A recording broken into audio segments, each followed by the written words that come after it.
আসসালামু আলাইকুম প্রিয় দর্শকবৃন্দ, আমন্ত্রণ জানাচ্ছি জনতার সময় টিভির পক্ষ থেকে সবাইকে শুভেচ্ছা এবং অভিনন্দন। শুরুতেই থাকছে আন্তর্জাতিক সংবাদ শিরোনাম।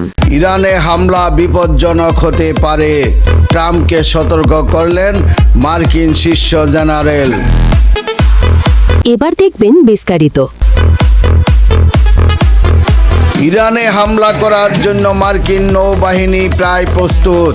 প্রেসিডেন্ট ডোনাল্ড ট্রাম্পের নির্দেশ পেলেই আরব সাগর থেকে ঝাঁকে ঝাঁকে যুদ্ধ বিমান ও ক্ষেপণাস্ত্র উড়ে যাবে ইসলামী প্রজাতন্ত্রের ভূমিতে।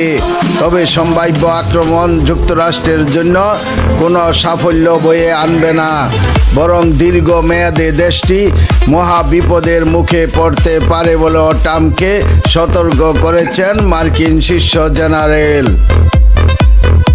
মার্কিন সংবাদ মাধ্যমের খবর অনুযায়ী জয়েন্ট চিফ অফ স্টাফের chairman general Dan Caine president ট্রাম্পকে ইরানের বিরুদ্ধে আগ্রাসন চালানোর বহুমুখী বিপদ সম্পর্কে সতর্ক করেছেন।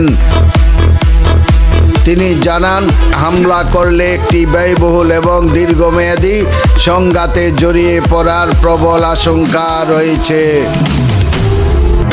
সোমবার 23 ফেব্রুয়ারি দ্য ওয়াশিংটন পোস্ট এক প্রতিবেদনে জানায়, কেইন হোয়াইট হাউস এবং পেন্টাগনে গোলাবারুদ ও সরঞ্জামের ঘাটতি সহ মৃতদের সমর্থনের অভাব নিয়ে উদ্বেগ প্রকাশ করেছেন, যা মার্কিন সেনাদের ঝুঁকিতে ফেলতে পারে।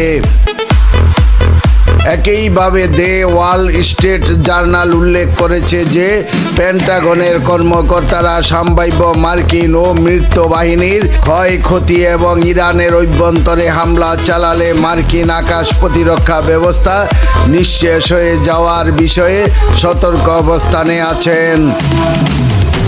যুক্তরাষ্ট্রকে একটি দীর্ঘস্থায়ী দ্বন্দ্বে জড়িয়ে পড়ার বিষয়েও সতর্ক করেছেন কেইন।